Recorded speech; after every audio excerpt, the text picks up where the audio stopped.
Vincent Vinel, bonjour. Bonjour. Merci d'être sur le plateau de TV78. On est ravis de vous avoir. On a la chance de vous avoir parce que vous êtes Yvelinois, donc vous êtes venu presque en voisin. Ouais, Yvelinois représente. Pardon, voilà, 78. Exactement. Et on a plein de choses à se raconter. Donc les gens qui prennent le train vous connaissent, les gens qui regardent The Voice vous connaissent, les gens qui lisent des livres aussi peuvent vous connaître. Ça fait quand même pas mal de choses. On va commencer par le début. Vous êtes jeune, vous avez quel âge?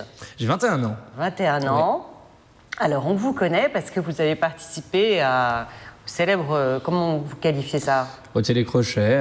Au télécrochet, ouais. The Voice, c'était l'année dernière. Oui. Comment vous avez été repéré?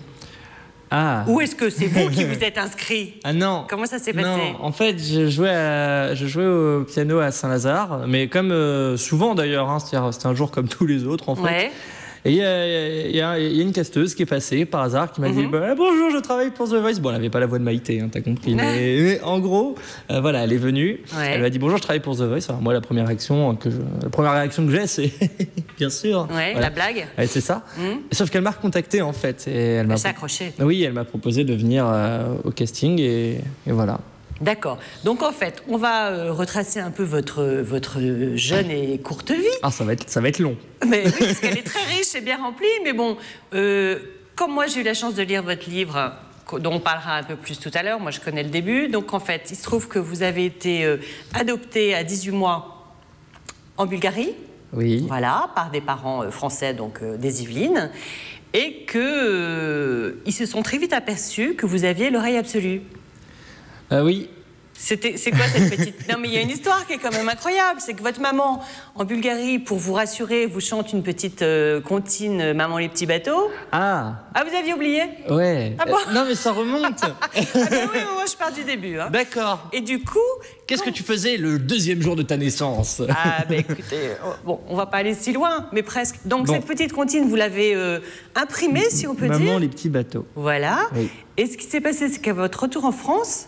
je l'ai rechanté. Voilà, l'air de rien. Oui, comme de rien n'était. Mais parce qu'on a tous une mémoire à long terme et on met tous dans notre tête des petites bribes qu'on ressort quand on est un enfant. Et moi, naturellement, comme je vois pas grand-chose, c'est l'oreille, c'est la musique. Qui est privilégié, c'est votre sens premier. Oui, c'est ça. D'accord. J'ai chanté avant de parler.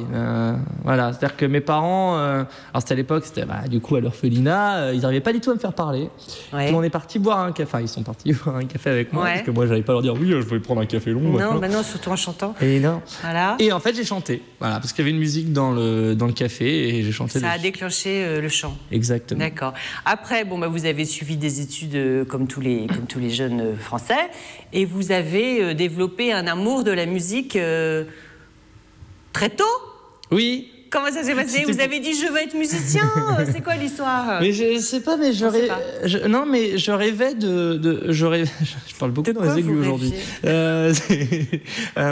Je rêvais d'être chanteur. Et ben voilà. Voilà, mais depuis le début parce que j'écoutais de la musique et je me rappelle parce qu'à l'époque je saoulais mes parents parce que quand on était en voiture j'avais mon Walkman à l'époque, même un cassette même d'ailleurs et je chantais dans la voiture, sauf que je chantais une deuxième voix qui n'existait pas forcément. Un peu comme une polyphonie. Oui c'est ça, je faisais une polyphonie sauf que mes parents qui n'avaient pas l'original, la version, ils n'en pouvaient plus.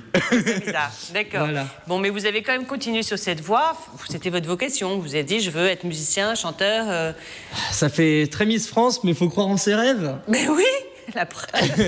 Voilà. Vous avez fait une école de radio en attendant? Oui, c'est vrai. Parce que accordeur de piano, c'était pas votre kiff? Non, j'ai pas. Mais c'est pas que j'ai pas aimé en fait, c'est que c'était trop solitaire comme métier. Et j'aime bien parler aux gens, j'aime bien. Je suis très sociable, vous savez. On ne pourrait pas, mais je suis très sociable. On commence à s'en apercevoir. Ah d'accord. Ça va. Et du coup, vous vous êtes dit, je me tourne vers la radio. Oui.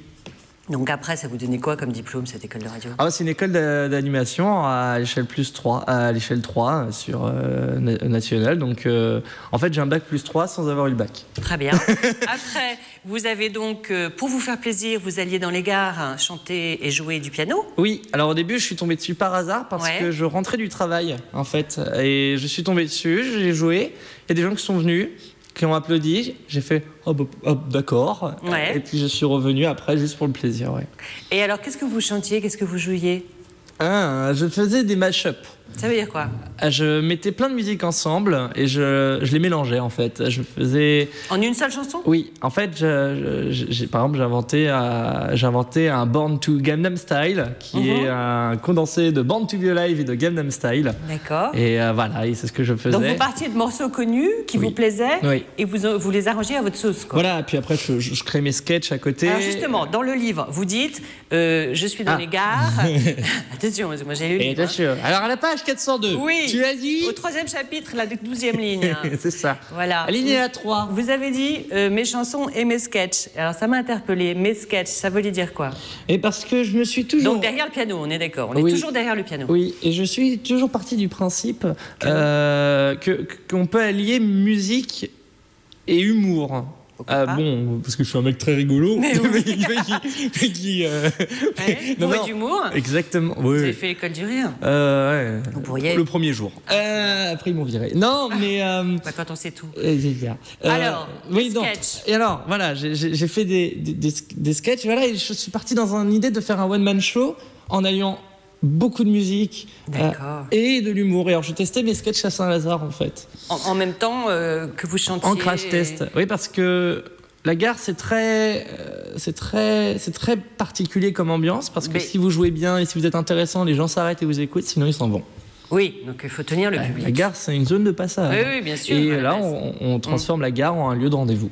Ouais, bon, écoutez, c'est génial. On va avoir un petit reportage sur vous. Oh, trop bien. Trop bien. Et après, on se retrouve. D'accord. À tout de suite.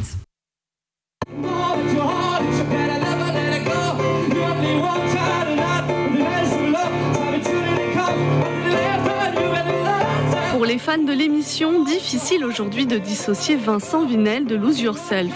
Le 18 février, il tente l'aventure The Voice et cartonne avec le titre d'Eminem.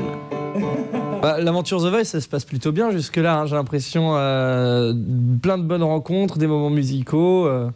C'est top.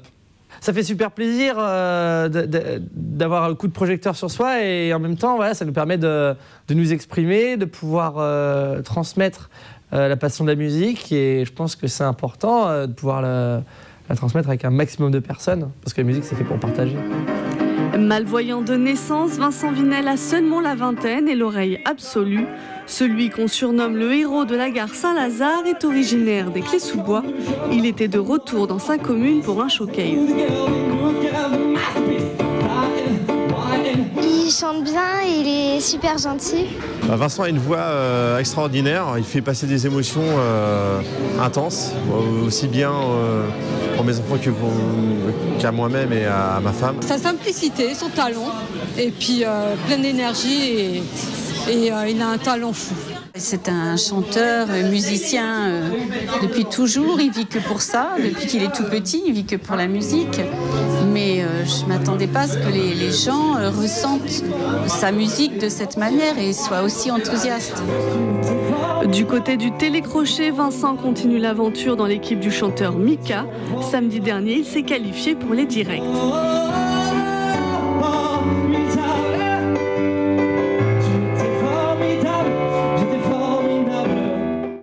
Voilà, donc là c'était les débuts de The Voice en fait, vous étiez candidat, vous êtes allé loin dans l'aventure. Maintenant on est en juillet dernier, vous avez sorti ce livre, Vincent Vinel, Sortir de l'ombre. Oui, d'accord. C'est mon livre. Voilà, c'est votre livre qui raconte votre vie du début à maintenant. On apprend plein de choses, comment se passe le télécrochet, comment se passe la vie d'un jeune adolescent, jeune adulte avec ses forces et ses faiblesses. Les forces, vous en avez pas mal, avec cette oreille absolue. Ah oui, je soulève de la fonte tous les jours. C'est ça, voilà. Vous êtes hypermnésique. Hypermnésique. Voilà, c'est pas mal aussi ça. Oui, c'est-à-dire que vous avez la capacité de vous souvenir de plein de choses. Oui, j'ai aucun numéro de téléphone. Enfin, j'ai pas. Tout est dans la tête. Oui, d'ailleurs le vôtre c'est le 0. Bon, ça je serais flattée. Ah bah oui. Qu'est-ce qu'il y a d'autre aussi? Bon, puis vous êtes quelqu'un d'extrêmement vif et qui comprend vite, donc l'inconvénient c'est que vous vous ennuyez aussi assez vite, je crois. Oui, hein, tout le temps. Voilà, tout le temps, pas maintenant, là, dites-moi, rassurez-moi. Non, là on est bien. Là on s'ennuie pas, bon, allez, ici, on se dépêche. C'est cool. Faut que ça aille vite. Il n'y a plus que 2 minutes, alors dépêche-toi. Exactement, Vincent. Donc ce livre, moi je conseille à tout le monde de le lire parce que c'est une belle histoire qui donne plein d'espoir pour tout le monde. Finalement. Oui. Crois en tes rêves. C'était le but en fait. C'est un peu le but d'un malvoyant ou d'une personne un petit peu à mobilité réduite de dire aux gens allez, on se réveille et c'est pas parce qu'on a un petit handicap ou qu'on voit pas grand chose qu'on peut pas faire plein de choses de ouf. Voilà, donc la preuve elle est là sur ce plateau aujourd'hui. Vous allez vous participer à l'émission Touche pas à mon poste. Oui. 2 fois par semaine en ce moment. Oui. Vous jouez du piano. Oui. Et vous allez surtout, c'est ça qui m'intéresse le plus, bientôt sortir un album. Alors racontez-moi ce que vous pouvez dire. Ça va être un... l'album... C'est prévu pour quand déjà? C'est prévu pour début 2018. D'accord. Voilà.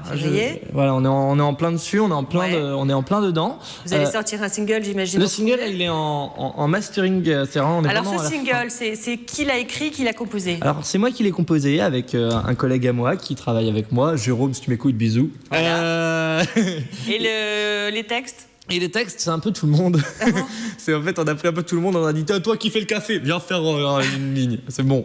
Non, mais c'est vrai. Ouais. Oui, parce que j'ai vraiment. C'est toujours votre idée un peu de mélanger les choses. Oui, mais je fais de la pop ouverte, hein. C'est-à-dire que c'est de la pop où on met plein de choses dedans et je viens de défoncer le micro. Et c'est du français? Vous chantez en français? Oui. Oui. Bon, et Michael, il l'a écouté? Votre ancien coach? Non, pas encore. Pas encore? J'aimerais bien. Vous pensez que ça va lui plaire? Ah, je sais pas. S'il m'envoie ses chaussures dans la tronche, c'est que c'est pas bien. Ouais. Oh, ça doit pas être le genre. C'est nul. Bon, donc on va avoir un single qui sort bientôt, suivi d'un album. Oui. Donc vous avez signé dans une maison de disques, on dit comme ça encore? Ah oui. Ouais. Chez qui? Ça existe encore? Ça existe ces formules là? Oui. C'est chez Universal. Ok, donc là vous consacrez votre vie à la musique, c'est le rêve qui se réalise. Ça y est. C'est juste génial. On attend la sortie.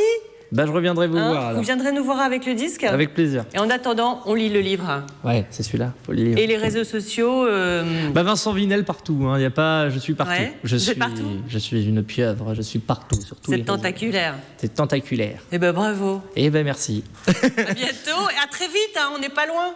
Eh ben oui, c'est vrai qu'en fait finalement c'est vrai. Voilà. Salut Vincent. Salut. Merci. Ciao. Ciao.